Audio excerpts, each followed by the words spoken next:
Bonjour à tous et bienvenue pour ce huitième podcast de 24 secondes de la saison 2021-2022 de NBA. Comme d'habitude, je suis entouré de Réa, Pop et Doc. Bonjour les gars, est-ce que vous allez bien? Ça va. Ça va Nickel, aussi. nickel. Un peu dur pour les équipes du podcast en ce moment, hein. Philadelphie, ça plonge un petit peu quand même. Bon, Houston, c'est déjà au fond du trou pour toute la saison. Tout va bien. Ça c'était prévu pour eux, et puis côté Sixers, c'était attendu. Ouais, Tenir ce ouais. rythme. Côté Cavs, c'est pas trop la joie niveau blessure non plus, ça commence à piquer. Il y a que les Bulls, ça a l'air de s'en sortir, mais bon. Nous, on est dur, mais pour une autre raison. Un petit Covid chez Vucevic, là, ça fait pas kiffer non plus. Ouais, non, on s'en est pas si mal sorti, donc je suis content. Allez, on va rentrer direct avec le débat du jour. Non, non, laissez-le. Abdel Razak. Alors récemment, Luke Walton a été renvoyé des Kings. Alors on en avait parlé pendant la preview, je vous avais posé la question, est-ce que Luke Walton serait le premier coach viré de la saison? Ben ça a pas trop tardé, hein. Vlade Divac en a eu assez. Les Kings, donc il aura fallu 17 matchs dans cette nouvelle saison. Les Kings sont à 6 victoires, 11 défaites. Je crois qu'ils avaient pas trop mal commencé, on va dire, en termes de victoire, mais là c'est la dégringolade, hein. On est sur que des défaites dans des équipes peut-être pas des contenders. Il y a eu une volée contre les Raptors, il y a eu une défaite contre le Thunder, c'est pas beau. Du coup ça va être assez simple. Quel est l'avenir pour les Kings? Parce que là on est donc sur une équipe qui a un cap salarial complètement bouché. Oui, c'est plus Vladé, bah, tu vois, je me suis trompé, j'avais encore Vladé Divac en tête. Même pas En même temps, percuté. je crois qu'il est tellement pas connu que Ouais. on pense à l'année, on pense pas au nouveau. Ouais, c'est Je parce que suis incapable de te dire son nom. Hein. c'est Monty McNair. Voilà, je suis ravi de l'apprendre. Ouais, non, en plus ça fait. Il a pas l'air beaucoup plus doué. Ça date de l'an dernier en plus, hein. J'ai complètement zappé que Divac était parti. Bon, en tout cas, voilà, Walton a sauté. Donc, les Kings, une masse salariale bouchée, hein. De'Aaron Fox est dans son contrat max. Buddy Hield aussi, même si c'est dégressif, ça reste un gros contrat. Il y a encore Harrison Barnes qui est présent pour 2 ans.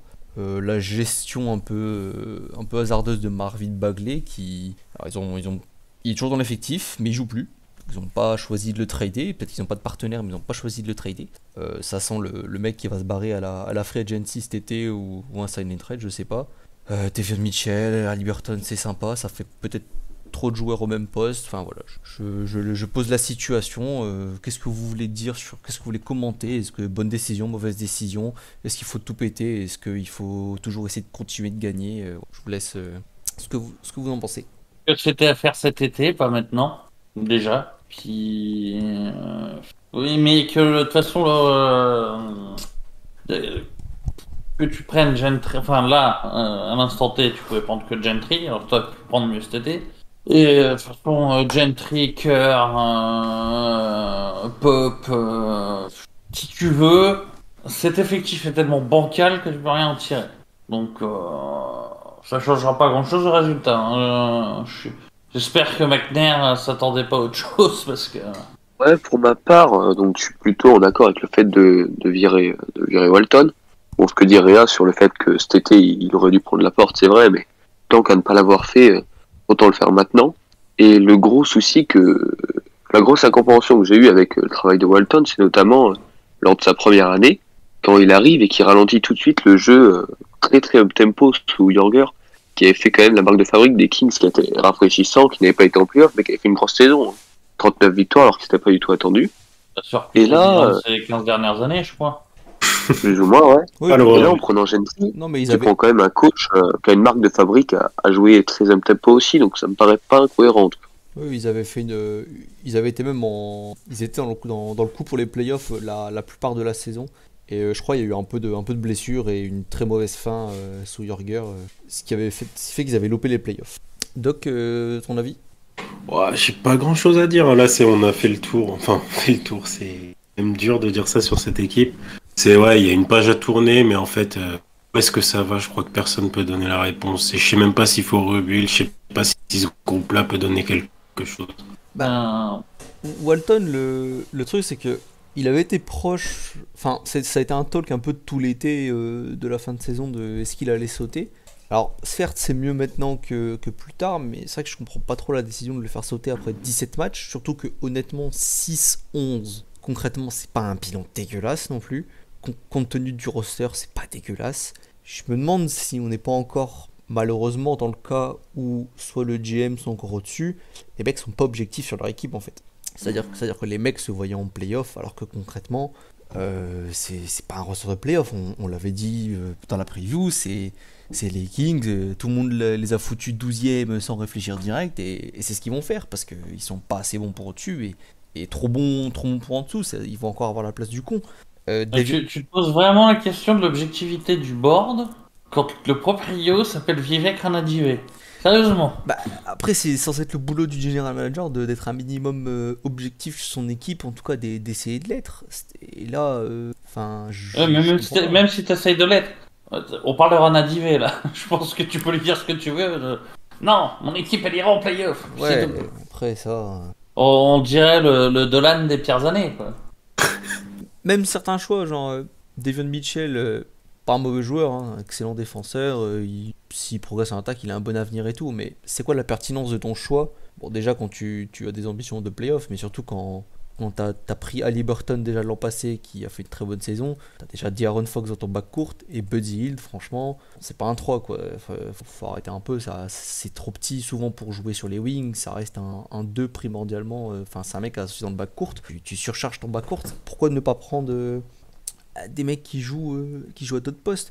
Et heureusement qu'Harrison Barnes fait quand même un sacré début de saison, ce qui est quand même très très chaud, parce que là la raquette, Richaun Holmes c'est bien, hein, mais d'ailleurs ils ont un bon deal en vrai sur Richaun Holmes, hein. Mais c'est bien, mais pas dans cette équipe, c'est un role player d'une équipe qui joue les playoffs. Ouais, voilà, c'est ça. Il sert à rien ici en fait.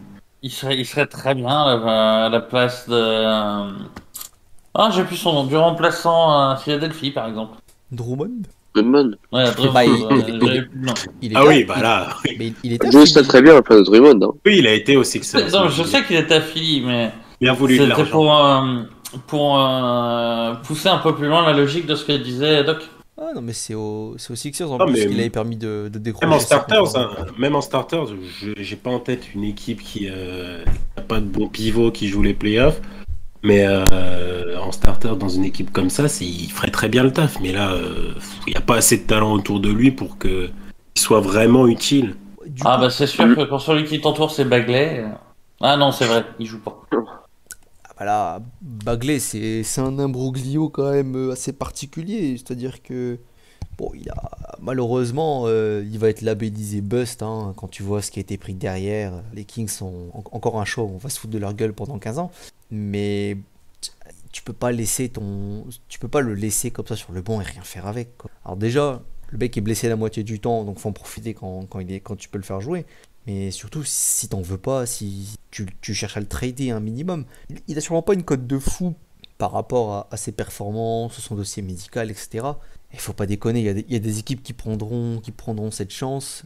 On parle pas de retirer un super joueur en retour, mais au moins une pièce que tu as envie d'utiliser.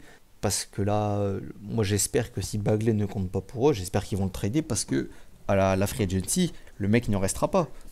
Les Kings ne matcheront pas les offres et le mec ne restera pas. Ou alors ils font un sign and trade bidon où on leur donnera un second tour et ils seront contents. On en revient au board. Bah ouais. Je serais pas surpris qu'il y ait quelqu'un qui est assez haut dans l'organisation qui dise il nous a coûté un pick 2, hors de question qu'on le vende sans récupérer un pick loterie. Et qui mettrait un pick loterie sur Bagley? Bah personne. Personne, surtout là. Mais pourquoi mettre un pick déjà, loterie en fait. sur Bagley alors que tu peux le récupérer gratos à la fin de saison? Oui, non, mais c'est ça surtout. Il est parti pour être libéré. Ça va être compliqué d'avoir déjà des offres. Même au niveau des rumeurs, j'ai rien vu sur lui. J'ai vu passer un truc. C'était qui, les Pistons, qui pourrait faire sens, mais encore, qu'est-ce qu'ils enverraient en échange, puisqu'ils ont du poste 4 déjà. Mais c'est tout ce que j'ai pu voir passer à son sujet, qui pouvait avoir un intérêt. On ne parle même pas de piste chaude. Après, il y a quelques équipes du bas de tableau qui peuvent avoir un intérêt, je pense. C'est un peu facile, mais le Thunder, je pense que c'est un joueur, s'ils arrivent à avoir en gros à le re-signer pas excessivement cher, il accepte d'être tradé et de re-signer, c'est un joueur, Théo Casey, je pense que tu tu dois tenter ce genre de coup, quoi. Après, Ouais. Après, est-ce Je suis que même pas Presti sûr, ça va est capable de lâcher un pic, même un late? un pic peut-être pas, mais alors je sais plus c'était quoi le trade exact, mais il y avait Amidou Diallo qui avait bien joué à OKC, qui avait été tradé aux Pistons.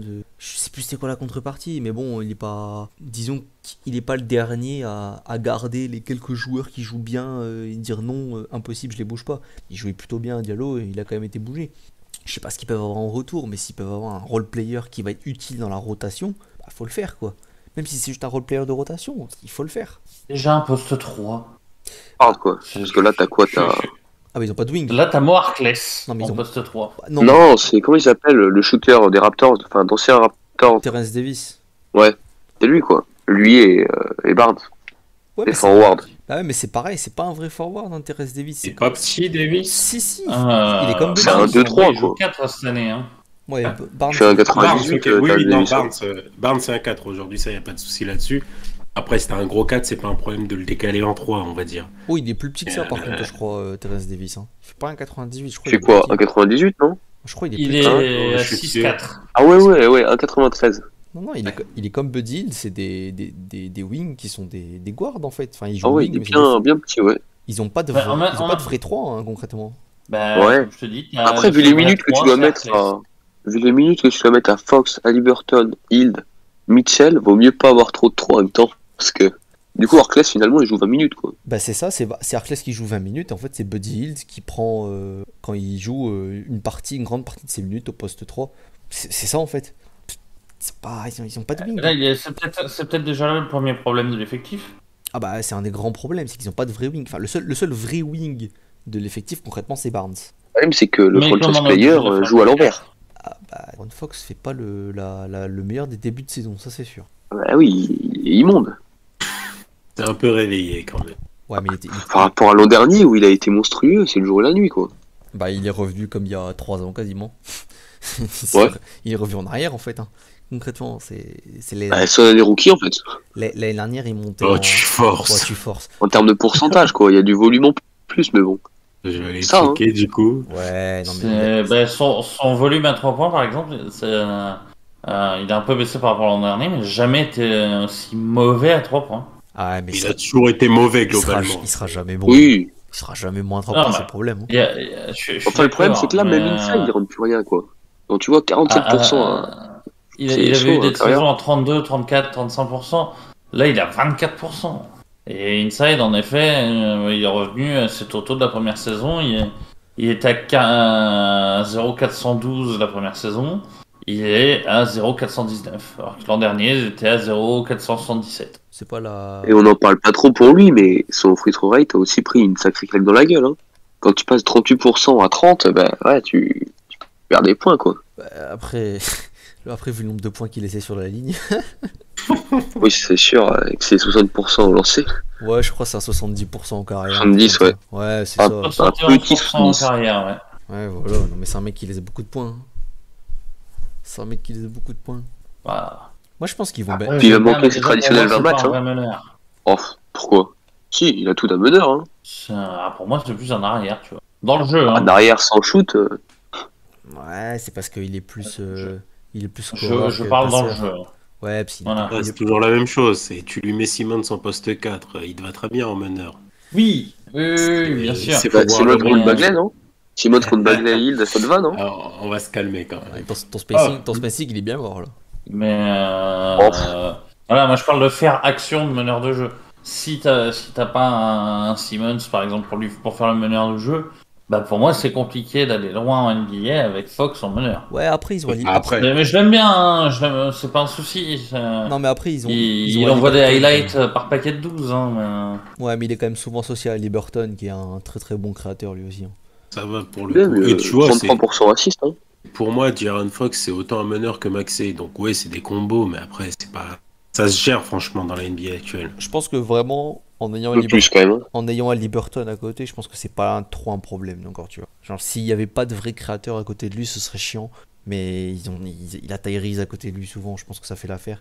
Et Je dis pas, mais quand tu regardes les moyennes, C'est malheureusement encore Fox qui balance le plus de passes décisives.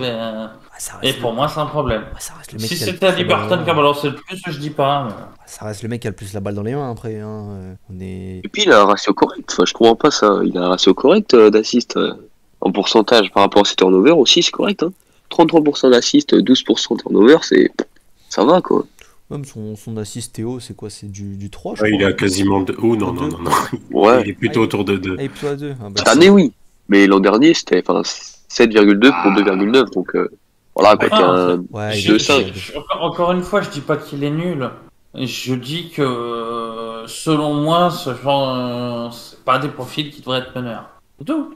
J'ai Ouais, jamais 2,5. défendu les meneurs scoreurs, ça va pas changer. Non, Hein. je pense que Fox, je vois ce que tu veux dire, mais je pense il est entre les deux. Il est entre les mecs vraiment qui sont un peu des meneurs par défaut. Je pense à D'Angelo Russell par exemple, et un vrai meneur passeur, je sais pas, Rondo, Chris Paul. Chris Paul, voilà, Chris Paul. Je pense que Fox est vraiment entre les deux. Je le mettrai pas au-dessus ni en dessous, tu vois.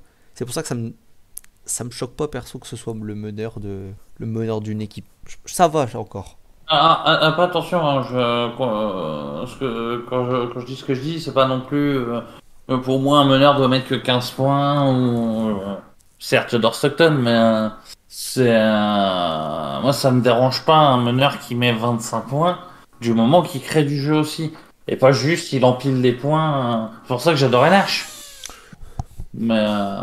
Moi, je trouve que les Bucks, ils sont champions avec le même meneur, concrètement. Donc, Ouais. c'est pas un grand Oh créateur. non. Ça n'a jamais été un grand créateur de Jrue Holiday. Hein. Il n'a pas plus d'assists en carrière Non, que en termes de Fox. Hein. créateur, hein. Il score moins bien, il défend mieux, puis voilà. Hein. Sinon, Pour même, moi, c'est- c'est pas Pour Je moi, peux- Drew, c'est un arrière, c'est pas un meneur déjà. Si tu veux, mais je peux te prendre un autre gars Il est champion. qui pour Fox pourrait tendre, c'est tu prends John Wall et qui a toujours fait du 10 passes. Son jeu, ça a été principalement foncer dans la raquette, créer un décalage et puis mettre sur quelqu'un pour qu'il tire. quand même. Hein. Oui. John Mais, Wall, une meilleure vision, on va pas le nier. Ouais, voilà. Mais ouais, après ça, tu peux pas. il est monté à 47% d'assist John Wall, c'est quand même assez. Enfin voilà quoi. C'est des chiffres à la Stockton, hein, donc. Voilà, je pense que vous voyez ce que je veux dire. Mais après, voilà, on analyse aussi selon nos prismes. C'est De toute façon, ça, comme toi, je sais que tu diras toujours que s'il n'y a pas deux gros créateurs dans une équipe, elle a aucune chance d'aller au titre bon, tu vois ce que je veux dire? la question des Ah oui. meneurs, on commence à l'aborder à tous les podcasts de toute façon, donc c'est bon, on a l'habitude. Mais du coup, bon, allez, pour tourner un petit peu, je serais pas étonné que les Kings fassent table rase, à part Fox en vrai, d'ici l'année prochaine, hein. Genre juste l'an prochain, hein. Parce que Barnes sera dans sa dernière année de contrat. Buddy Hield, il en restera que 2, ce qui sera plus simple à dealer. Et je pense qu'ils garderont Holmes, qu'ils garderont Fox, probablement Liberton et David Mitchell, mais je crois que tout le reste, ça. Parce que Buddy Hield, sur Marvin Bagley, c'est parti. Tristan Thompson, clairement, cette année, c'est parti. Bon, je sais pas ce qu'ils vont signer cet été, mais je pense que Barnes et Buddy Hield, l'année prochaine, ça saute aussi. Hein. Il y a un semi-reboot qui va avoir lieu, je pense, aux Kings. Là. Ouais, mais semi-reboot, c'est bien gentil. Mais tu vas choper quoi avec ça? Tu vas être encore trop fort pour être mauvais et trop mauvais pour être fort. Ah bah ça va être... loterie, quoi. non mais ça va se jouer... Aujourd'hui, Oui, ça va être loterie. En fait, ça va se jouer à la chatte un peu de développer ton pic que tu auras eu entre, on va dire, 7 et 11, voilà. Enfin, 6 et 11. Et si tu fais bingo, tu repars. Si tu fais pas bingo, bah, en fait, c'est une boucle. Hein. Ils vont resurpayer leur Haliburton, leur Mitchell, et ils vont être moyens pendant encore 5 ans. C'est une boucle, hein, de toute façon. Pour moi, le mieux à faire cet été, c'est, comme tu dis, essayer de chatter avec leur pic 7, 8, 9, là, tu dégages tout, sauf Mitchell et Liberton. Non, mais Fox, ils le dégageront Tout le jamais. reste, ça va. Ils peuvent pas le virer. Fox, ils le dégageront jamais. C'est pour ça que je dis ça. C'est pour moi, ils le dégageront jamais. Aucune chance. Ils ont pas gagné depuis 15 ans, ils peuvent pas virer le mec qui a un petit peu de talent. Ouais, et puis, Ça après, dépend de ce qu'on leur envoie. Hein. ouais, mais c'est toujours pareil. Si je les vois pas le faire, mais genre Casey arrive, propose 3 pics, Moi, je pense qu'ils refusent. Je pense qu'ils refusent. Hein. ça se réfléchit. Hein. j'espère qu'il refuse en tout cas. Je veux dire, Fox, déjà, il va juste sur ses 24 ans. Tu vois. Il est arrivé super jeune en NBA, il va juste sur ses 24 ans. Et surtout, on en parle souvent, mais t'imagines l'image que tu renvoies aux jeunes joueurs de ta franchise. On te donne ton contrat max, mais gros, si t'es pas capable de faire gagner 50 wins, tu dégages. Je sais que tout le monde veut s'en aller de Sacramento, mais c'est pas ouf quand même. Hein. C'est pas des bons. Non, mais tu le mets pas en vente, tu le mets pas en vente officiellement. Ouais, mais tu le vends quand même à la fin. Hein. C'est le même principe. Ils l'ont déjà fait avec Cousins. Oui, déjà. Ouais, mais Cousins, c'est parce que c'était une gueule de con. Ouais, c'est parce que Ah, mais par contre, il y avait des tensions. sérieusement, en vrai, là, moi, si je suis eux, dès maintenant, c'est. Bah, la saison, elle est foutue. On garde l'équipe actuelle, sauf Barnes. Puisque, en fait, il aura jamais une meilleure cote. Il a un contrat très sympa, on va dire, quand même. Ouais, Pas excessivement cher. Et dégressif de mémoire, quand il avait signé, c'était un 100 C'est millions ça. sur 4 ans, un truc comme ça, dégressif. Ah ouais. Oui, c'est dégressif.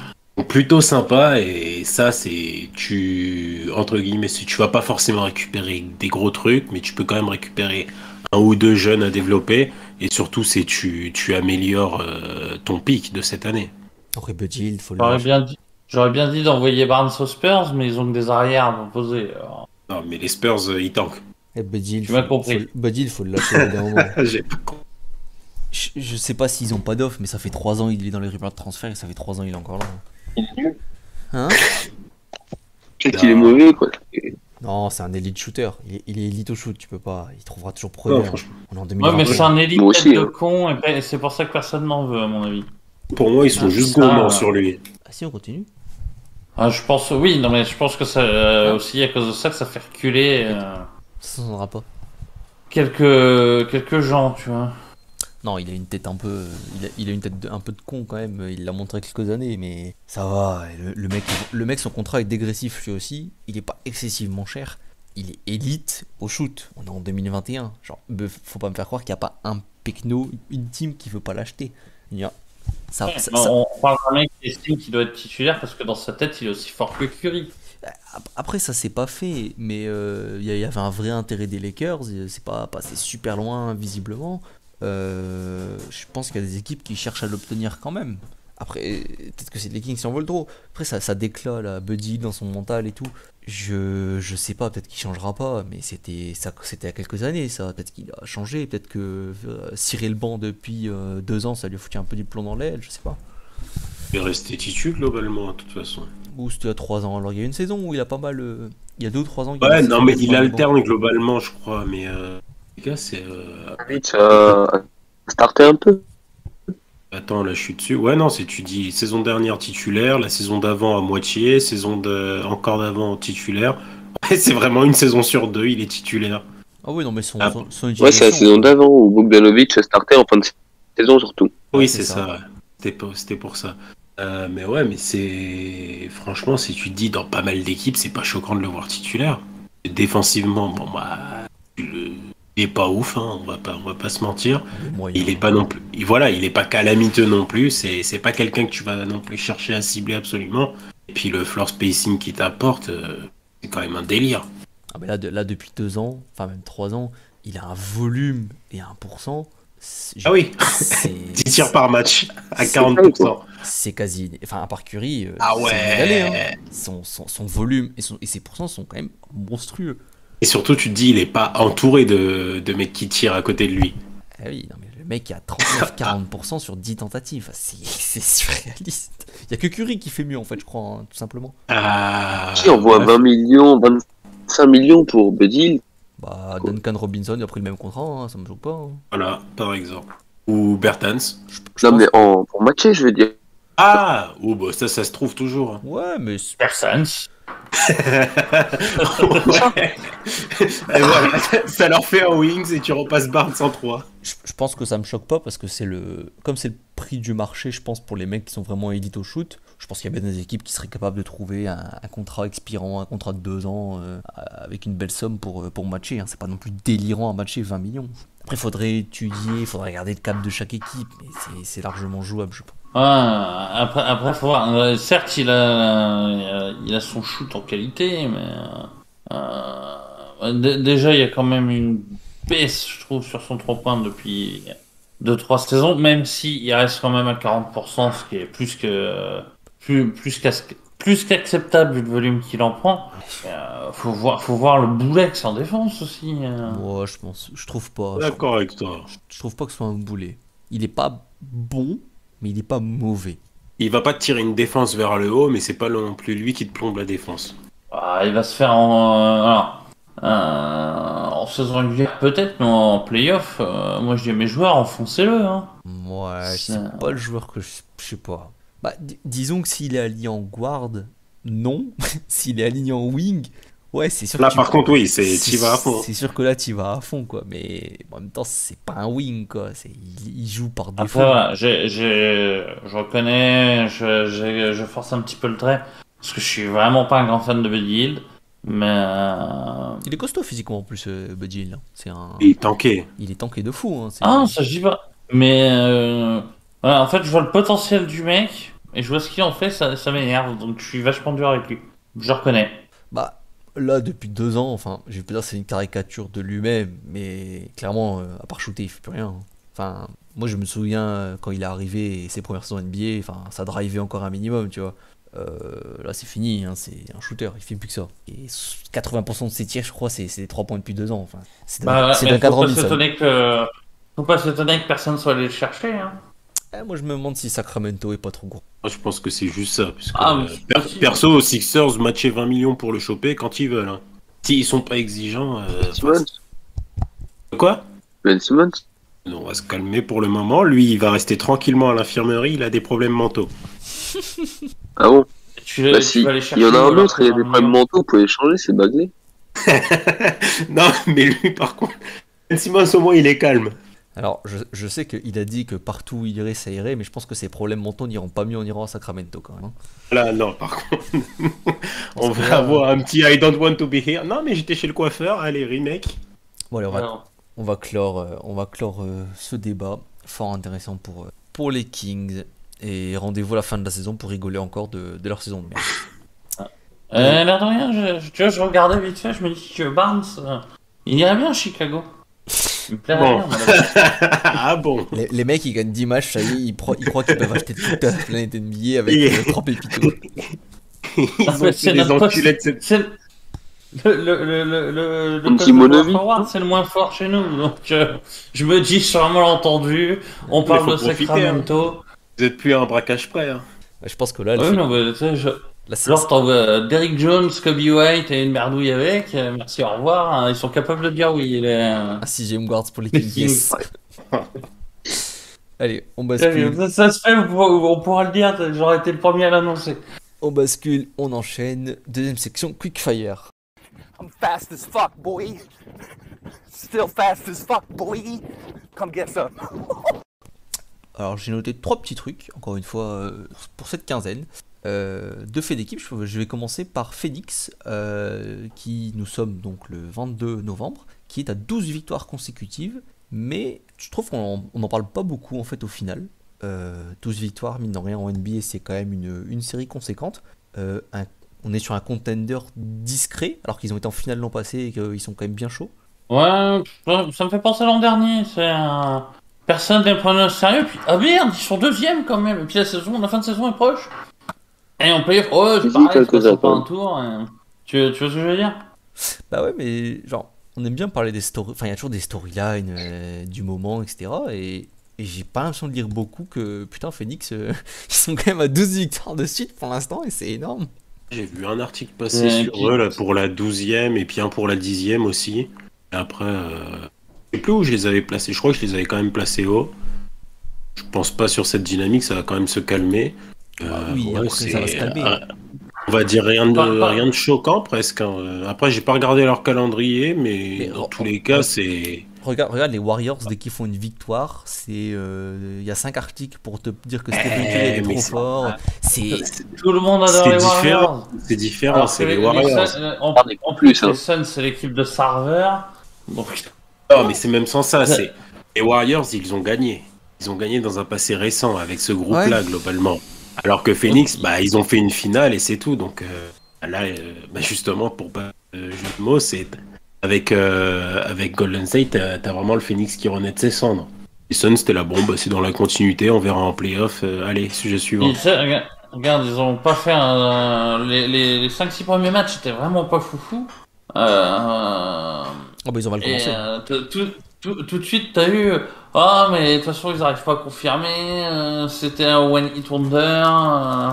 Et blablabla. Blablabla, et puis. Plus rien. Puis bah, maintenant, ça gagne, y a plus rien à en dire. Y a mais plus... En même temps, ils se Mais sont fait taper par Sacramento en début de saison. Oh la honte. C'est Et mort. par Portland, je sais. Oh la honte. Déboîté. Mais voilà, mais je pense réellement que bah voilà, les Suns, c'est déjà pas la franchise la plus appréciée de NBA. En termes, par apprécié, j'entends en termes de fanbase, Ah ouais. puis comme en plus en ce moment ça cherche des noises à serveur, on va surtout pas en parler en bien. Je me trompe peut-être, mais c'est mon avis. Pop, un petit commentaire vite fait sur ta deuxième équipe préférée. Disons qu'ils font un début de saison qui est un peu au-dessus des attentes, mais globalement, c'est surtout la dynamique qui fait s'interroger, parce que tu commençais très mal, tu commences en 1-3, je crois, puis tu étais sur une série assez dingue, mais bon, le calendrier était quand même prenable, hein, hormis Denver, mais Denver sans Jokic, donc bah voilà, c'est l'équipe de très très bas de tableau. Tu tapes 2 fois Dallas, puis après, je crois que tu as 2 fois Houston, et tu Oui, dois t'avais avoir... pas des grosses équipes. Hein. Ouais, Atlanta, quand ils perdaient, voilà quoi. Atlanta, c'est pas, je dis pas que c'est une équipe faible, mais c'est dans la dynamique de défaite qu'ils ont eu en début de saison. En début de saison, ouais, il y a 5-10 matchs, quoi. Donc c'était Et prenable. T'as pas joué confirme, vraiment ça de commence grosses bien équipes. en Hein. 1-3. Même Portland, c'est galéré. Ouais, c'est ça, ouais. Ok. Deuxième point. Les Sixers qui sont un petit peu dans le dur là du coup. On vient de basculer à 9-8. Alors officiellement 10ème de conférence, mais à égalité avec 25 autres franchises. Est-ce que statu quo, Ben Simmons, trade, pas trade, ça bouge pas, on s'en fout? C'est pas le bilan qui va précipiter le choix en tout cas? Bah, côté Sixers, à mon avis, bah là, de toute façon, il n'y a pas eu Embiid Je te dans dirai le quand j'ai début de fini saison. mon Je sais pas, il a peut-être joué 1 ou 2 matchs, je sais même plus, franchement. Je vais aller chercher ça quand même pour être précis. 9 matchs quand même, putain. Je voyais pas tant que ça. Et, donc, Si, il va jusqu'au match contre les Bulls, je crois. ouais, donc Le c'était premier. le début de saison où ça se mettait en place, ça toussait fort même, franchement, c'était un petit peu inquiétant. En place petit à petit, là maintenant, faut voir quand Embiid revient, comment ça remonte. Si l'équipe arrive à gagner, je pense qu'eux, ils seront pas à l'initiative, mais plutôt à l'affût des équipes qui ne fonctionnent pas bien. Après, de toute façon, faut se souvenir aussi que déjà quand vous nous affrontez au premier de nos deux affrontements là, entre les Sixers et les Bulls, il me semble que vous tournez déjà à 9 points, pas plus. Ouais, non, c'est ça, Alors, c'est... t'as des là-dessus, pro- vous avez un cas de le cas de c'est, enfin, vous avez Embiid, vous avez encore un autre cas de Covid. Harris, je crois. T'as Harris, dans la chronologie, c'est Harris, Tybal, ensuite t'as Embiid, et puis il revient pour les joueurs majeurs, et puis donc ça revient dans l'inverse. Et Tybal voilà, qui ça- vient de revenir, et t'as Embiid qui va pas tarder à revenir. Ça fait je sais pas combien de temps Danny que vous Green tournez qui a à pas joué 7 ou contre 8, il Portland. vous manque votre meilleur joueur. Ouais, bien blessé de C'est pas déconnant que vous ayez eu une mauvaise série. Parce que déjà, c'est pareil, rien que sur le deuxième match contre les Bulls, vous tiriez sérieusement la langue. Hein. Ok, donc statu, Alors que vous étiez au-dessus de nous malgré tout.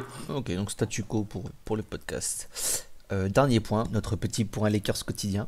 Ah, Bon, la baston. non, sans rentrer vraiment dans tous les détails, puisqu'on est un peu plus rapide. Voilà, l'échauffourée LeBron James, Isaiah Stewart. Sanction, vous pensez que ça va aller vers quoi? Oh, rien. Moi, je mettrais Un match. un match Oui, rien quoi. à C'est dans ce Stewart sens-là. et peut-être 2 LeBron. Non, l'inverse. Oh. Et Stewart qui pète un câble. Ouais, c'est pour le coup. C'est c'est- Stewart qui a agressé le premier aussi. Et pas agressé. Ouais. T'as déjà joué au basket, t'as pris des coups de coude. Non, mais Le gars, c'est pas un coup de coude. il a une, c'est un pain il a qu'il une lui met. arcade en mousse. Oui, bon, ouais, ça va. Sur les mots. Ah non, mais Les, autant un les coup de arcades sont coude, naturellement en mousse. Voilà, déjà. Et puis, enfin, tu vois, c'est là où je suis pas d'accord. Un coup de coude, c'est souvent un réflexe. À moins que ce soit visible, que ce soit volontaire, faut pas taper trop fort parce que justement on quid de l'intentionnalité. Là, il lui met un pain, c'est intentionnel. Donc, Non, il se dégage, punir quoi, enfin. autant la victime que le bourreau, ça me ferait chier, tu vois. Et ben, je dis ça, on adore le roi, non. Moi, Il a pété un câble l'espace de 10 secondes, bah c'est pas grave, tu seras puni. Comme Zidane quand il mettait un coup de tête ou. Franchement, là, le pain qu'il met, comme tu dis, c'est le même que Garnett a failli mettre à Vince Carter en 2000 quand il célèbre pour le dunk. C'est là, dans un cas, c'était de la joie, dans l'autre, c'est de la frustration. Il n'y a pas intention de péter l'arcade de l'autre. ouais, moi je pense C'est ce que j'ai dit. bah, en étant objectif au possible, je pense que c'est un coup en tant que tel qu'on voit. Moi je trouve que c'est un coup qu'on voit très souvent en vrai en NBA. C'est juste qu'il y a un box-out rugueux. Il est en train de foutre quasiment LeBron par terre. Il se fait caresser les côtes. Il pète un câble, il veut se dégager violemment. C'est un truc qu'on voit très souvent en vrai. C'est juste que là, bah, ça finit dans la gueule du joueur. Moi je pense que pour cette action, il prend un match, ce qui me paraît logique. Et Stewart, après, ce qui fait après son pétage de câble, que je trouve quand même un peu ridicule honnêtement, il prend un match aussi. Non, ça se dit pas. Moi, je pense que Il c'est un doit- il match doit prendre chacun. un match pour ça. Moi je pense que c'est un match chacun honnêtement. Mais. Parce que Peut-être- effectivement, il y a l'intention de se dégager, mais t'as pas l'intention nécessairement de faire mal, tu vois. Je veux dire, dans ce cas-là, je sais pas, Joel Embiid qui a failli assassiner Lonzo Ball, bah un match de suspension parce que il a fait intentionnellement une patate. Mais moi je suis pour. Ok, donc c'est Enfin, parce je que. suis pour. Oui.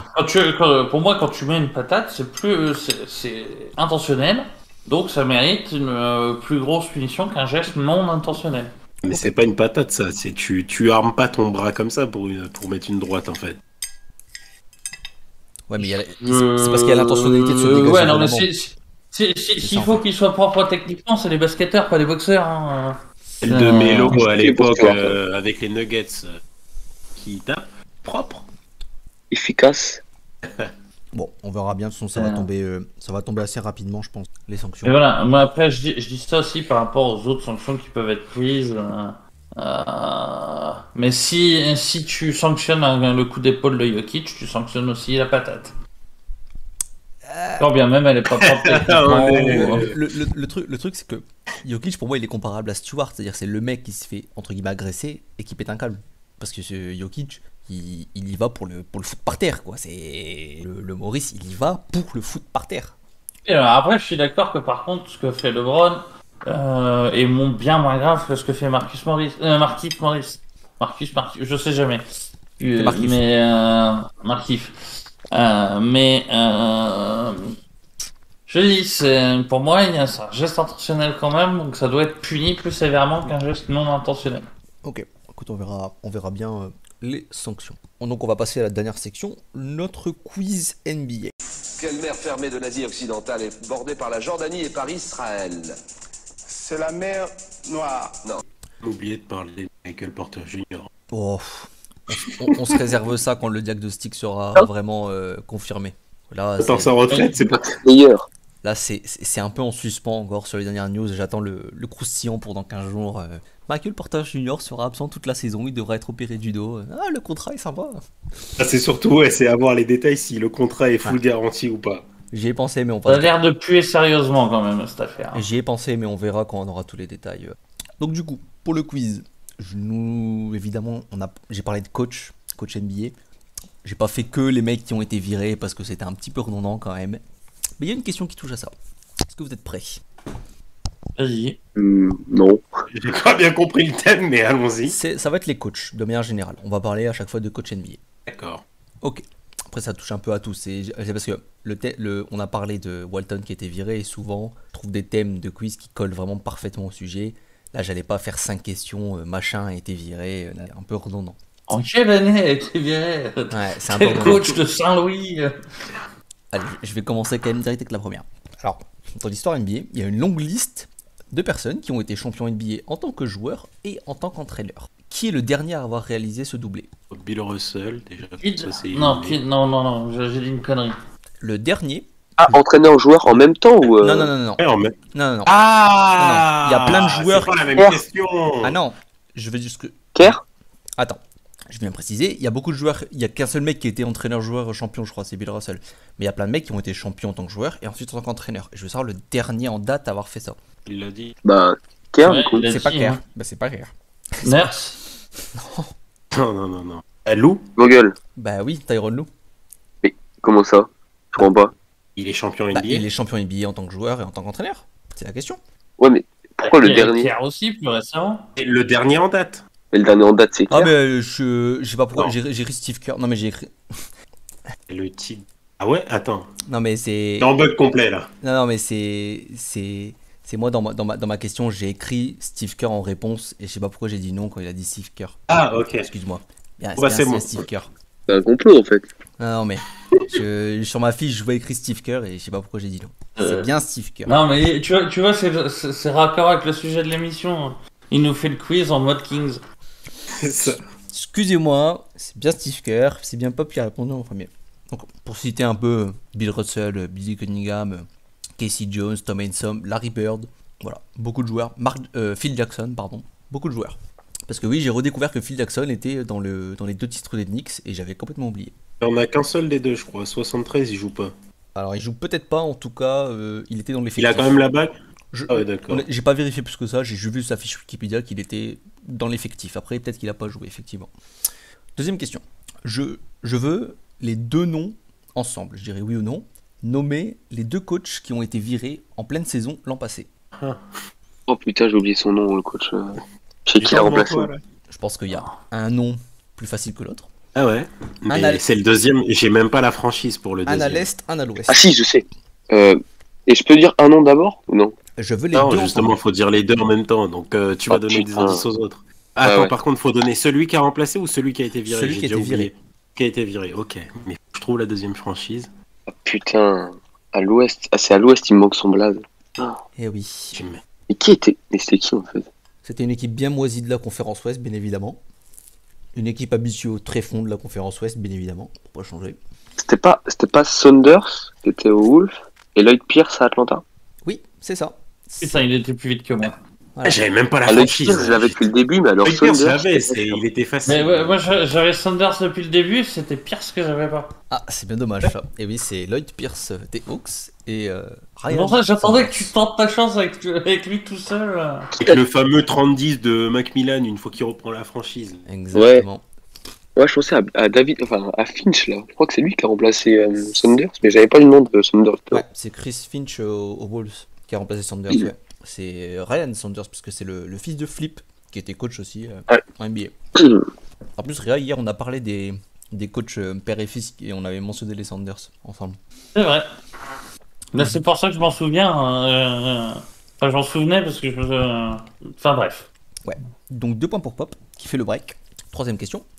En saison régulière, qui est le coach le plus victorieux de l'histoire de l'NBA? Hop. Non, c'est Don Non. Nelson. Merci Doc, je crois avoir bien entendu. Alors Popovich est l'entraîneur le plus victorieux en général, playoff et Pourcentage. saison régulière confondue.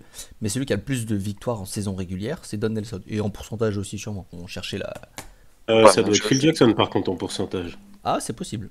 J'avoue que j'ai Ouais, pas, c'est j'ai pas possible, dans le détail. Oh, oui, ces dernières années doivent baisser de toute façon. Popovich. Mais voilà. Son tanking de l'extrême. Et Popovich d'ailleurs est à... au début de la saison, est à 28, je crois, victoires de passer devant Don Nelson pour la saison régulière. Donc 3 saisons En saison d'histoire. régulière. Ah putain, en même temps. Ouais, les enfoirés. Un point pour Doc. Allez, avant-dernière question, 4ème question. Qui est le plus jeune coach NBA cette saison? Inch. Nurse. Ah non. Et vous n'avez pas cité les plus jeunes, je vous le dis. Il a 36 ans, pour vous dire.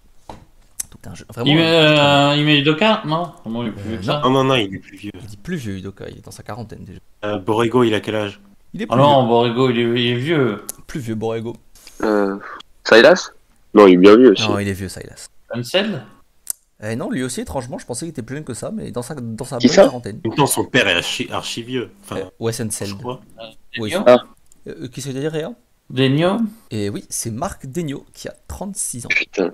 Et, Il fallait que je le retrouve, déjà le nom. et juste derrière, si je me souviens de ce que j'avais cherché, c'est Taylor Jenkins qui a 37 ans, je crois. Donc ils sont. Je crois que c'est les 2 seuls coachs qui ont la trentaine. Après, ils ont tous une petite quarantaine, au moins. Et donc, du coup, un nouveau point. Un point pour Réa, donc 2-1-1. Une égalité qui se profile. Dernière question. Au total, combien de titres a remporté Phil Jackson? 6. En tant que coach ou juste en tant que Total. coach ou en tant que... Au Non, total. Ah non, 11 oui, 11 rings. 11, pardon. Ben non. Eleven Rings 9. Si, c'est 11. Il y a quoi? Il en a 5 avec les Lakers et 6 avec Le les Bulls. Stripit et 6, quoi. Ouais, c'est bien. 13, il y a les Knicks. Merci, j'ai précisé au total et j'ai pas répondu Oui. quand on m'a dit Ah. attention en tant que joueur. Putain, j'ai pas entendu. Justement, je Lui me aussi. demandais, j'ai pas entendu. Pourquoi il appelle son livre Eleven Rings alors qu'il a 13 bagues? Il gens considère des erreurs. c'est ses titres de coach. Voilà. C'était Et- c'est pour ça que j'ai précisé le début au total et que c'était la petite ruse de la dernière question, c'est que c'est 13 si on prend en compte ces deux bagues, enfin ces deux titres avec les Knicks. en tant que joueur. Désolé, j'avais pas entendu le au total. C'était les premiers mots de la question en plus, c'est dommage. C'est pour ça que je t'ai reposé la question derrière. Ah mais quand tu Parce que ça a coupé à ce moment-là. Oui, c'est l'équipement, bien sûr. C'est facile, ça. Rappelle-moi Allez, qui s'est allez. fait remonter au dernier. Hein bon. Alors, Là, c'est moi qui viens de remonter. d'ailleurs. on a une égalité du coup entre Pop et Doc à 2 points. J'ai préparé un petit tiebreaker cette fois. Méchant.